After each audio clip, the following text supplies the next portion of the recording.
Hi, good morning. Thanks for joining us this morning. You have a new book out, and we just said it. It is all about resetting your attitude. That is so key considering what we're all going through right now. That's right. That's right. And a lot of the methodology that I used and have trademarked in my own book is what I applied to my own life.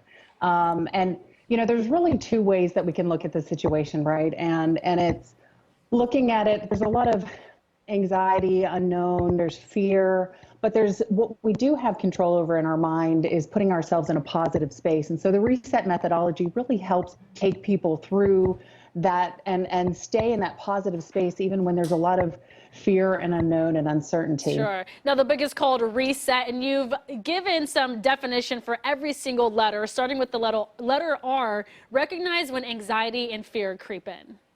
That's right. That's right. And we have to recognize that there is a behavior or there's a thought or an ideology that doesn't serve us. And so being aware of that really is step one and committing to wanting a change. And that's then it's eliminating that negativity and reframing our mind. And this is such a powerful step.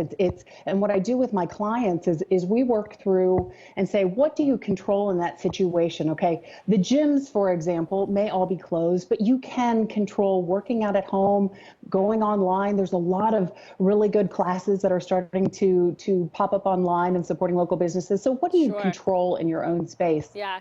Jen, I want to get to S, which is structure your mind to have the boundaries. I personally struggle with boundaries, specifically in my own mind. I could give myself the boundaries, but then I talk myself out of the boundaries. So I feel like I'm constantly in conflict with my own head.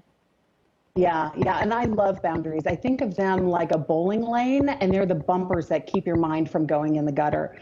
So acknowledging that there is this negativity and saying, okay, when I am in a situation and that starts to creep in, how am I going to handle that? And it might be, okay, I'm going to entertain a conversation that has negativity in it for only 2 minutes, and then we're going to shift, or I'm going to inject my positive outlook on that. And you have to be okay with saying no and getting comfortable with that. So I love boundaries. I love having those bumpers that keep my mind from going in the gutter.